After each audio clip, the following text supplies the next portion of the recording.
So B&T released a premium line of APC9s, and I can't believe how good these are. So the APC9 Limited series was introduced to the world just before SHOT Show 2023, and I was amazed when I got my hands on one at Media Day when we were running the B&T booth and helping other people experience this amongst other things for the first time. So I got to shoot it a little bit at the beginning of the day and a couple more rounds at the end, and I didn't get to shoot it again until a few months later when I got my own.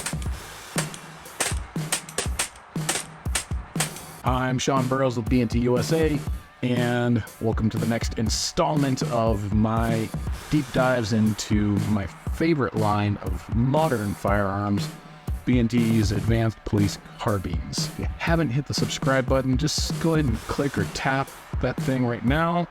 Turn on your notifications so you'll know when the next one of these comes out. And let's talk about this.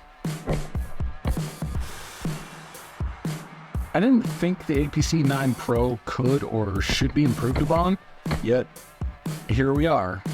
Then again, it's not like B&T to sit on their hands riding on the momentum of past successes. And that's one of the reasons why I like working with this company. Frankly, it's how I view shooting. There's always something to be improved upon.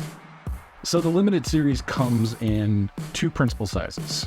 The standard size with a 6.7-inch barrel, 15-inch overall length, but then there's this one with a barrel length I've never seen before on an APC9, and that's with an 8.9-inch barrel. So we'll just call it a 9-inch barrel.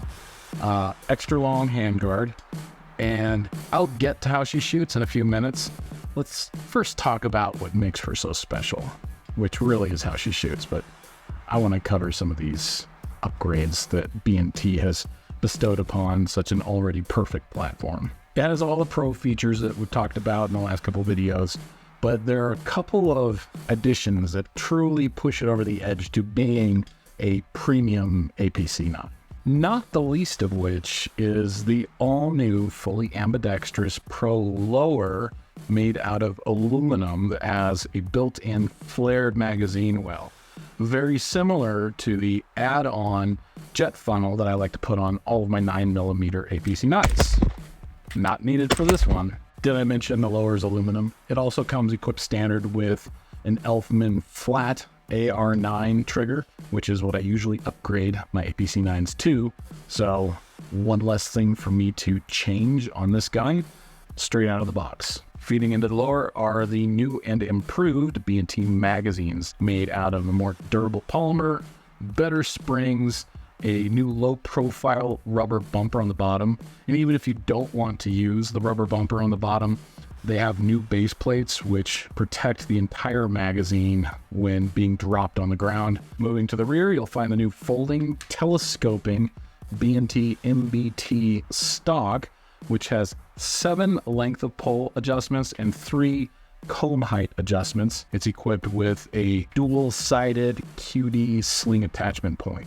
It has a rubber recoil pad, and you can customize the fit of your gun just to you. Yet it's incredibly low profile and lightweight, so it doesn't add bulk to the gun when stowing it in a bag or just wearing it and keeping it out of the way on a sling. In true APC fashion, the upper is still a single monolithic extruded aluminum alloy piece, but the handguard in this case is a little bit different. There's only a pick rail at 12 o'clock. On the 3, 6, and 9 o'clock sides, there's only M-lock slots for adding accessories. Of course, you can add any segment of Picatinny rail here you may need to mount a particular accessory, but it's more streamlined with the M-lock slots only. This is a setup I found immediately advantageous, both in just grabbing with my hands, it's more comfortable to shoot, and when working the auto-folding, non-reciprocating charging handle, I can just grab it and no rails get in my way. It's not something I ever really considered until it was put in front of me, and I really like this setup. There's additional room up top because of the length of the handguard to be able to put M-lock accessories at 3 and 9 o'clock up higher. And you'll also notice that the flip-up sights that an APC9 Pro usually comes with are just not included. Personally, I absolutely love this size. It works well with my hands and my body shape.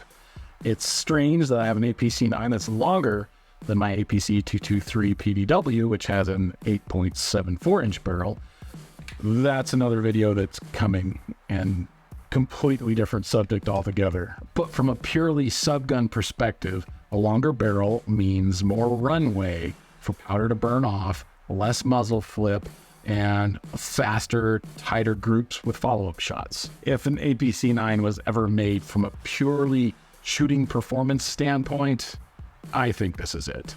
From a home defense perspective, the longer barrel lends itself to greater muzzle velocity, giving it greater effective range out of your 9mm ammo, thus also giving your ammo that much more terminal ballistic capabilities. After trying it out at SHOT Show and then taking my own to the range and really putting it through some paces, I was immediately thinking about using this in competition. I mean, don't get me wrong, I love my 16-inch SPC9, and if you want to see the video about that, I'll link to it in the description below, but this is 7 inches shorter.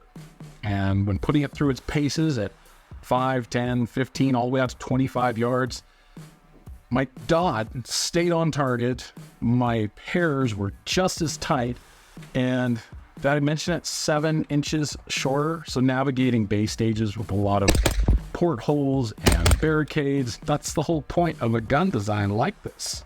Not to mention, with the way the multi-gun competition shooting sports are continuing to evolve, especially PCSL 2-gun, I will be incorporating the APC9 Limited into my 2024 competition setup.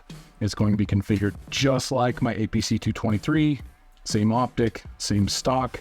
I'll go over that entire setup in another video, but this is going to be the PCC I use in all competitions going forward for at least this year and the foreseeable future. Of course, I'll be using my SPC9 for those blue states that aren't NFA item friendly, but for everything else, the APC9 Limited 8.9 inch is my new go-to gun. If you have any questions about this or requests on specific things around this particular model, I'm more than excited to talk about it. I'm going to be talking about it a little bit more, whether you ask or not. Again, I'm Sean Burrows. If you have any comments, questions, or requests, leave them in the comment section below. Don't forget to subscribe if you haven't already, and I'll see you in the next video.